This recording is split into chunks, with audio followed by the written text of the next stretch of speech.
चलिए दोस्तों बात करते हैं एक और नए क्वेश्चन के बारे में। इस क्वेश्चन में एग्जामिनर ने कहा एक समचतुर्भुज के चारों कोनों में से एक कोण 60 डिग्री का है। यदि समचतुर्भुज की प्रत्येक भुजा की लंबाई 8 सेंटीमीटर है तो लंबे विकर्ण की लंबाई क्या होगी, ये एग्जामिनर मुझसे पूछ रहा है। तो देखिए जो इसकी साइड है वो कितनी है आपकी 8-8 सेंटीमीटर की है। ये जो चारों साइड दे रखी है वो 8-8 सेंटीमीटर की एग्जामिनर ने कहा है और कहा है इसमें से जो एक का एंगल है वो 60 डिग्री का है। तो इसके जो डायगनल जो हैं वो एक दूसरे को क्या करते हैं 90 डिग्री बाइसेक्ट करते हैं। यानी कि ये वाला डायगनल और ये वाला डायगनल ये एक दूसरे को क्या करते हैं 90 डिग्री पे बाइसेक्ट करते हैं। बट अगर अभी मैं इस वाले ट्राइंगल की बात करूं तो देखिए ये वाला एंगल मेरा 60 होगा और ये वाली साइड और ये वाली साइड बराबर है। तो इसका मतलब है ये वाला एंगल भी मेरा 60 का होना चाहिए और ये भी मेरे पास में क्या होना चाहिए आपका 60 का होना चाहिए। क्योंकि इसकी दो साइडें बराबर है तो दोनों एंगल जो होंगे वो बराबर बराबर होंगे 60-60 के। इसका मतलब है ये वाला ट्राइंगल तो मेरा प्रूफ हो गया कि ये इक्विलेटरल ट्राइंगल है यानी समबाहु त्रिभुज है।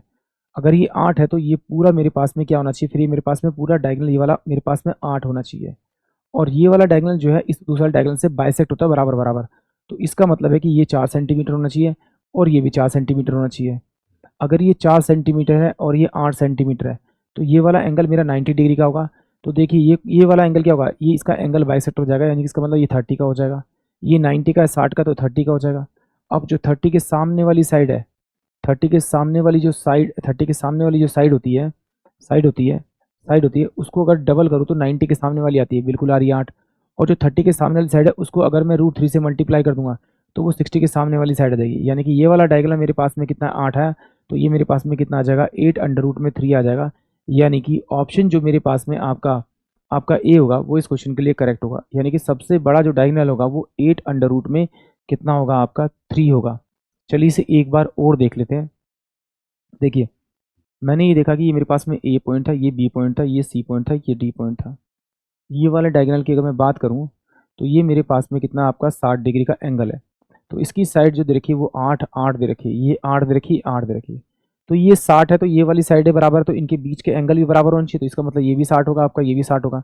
तभी ये कितना होगा 180 डिग्री बनेगा। क्योंकि 180 में 60 निकालूंगा तो 120 होगा और 120 को आधा करूंगा तो 60 होगा। ये इक्विलेटरल एंगल बन गया। यानी इसकी ये वाली साइड कितना है 8 सेंटीमीटर आ गई। अब ये वाली साइड मेरे पास 8 है तो जब मैं इसको इससे मिलाऊंगा तो ये 90 डिग्री का एंगल हो जाएगा।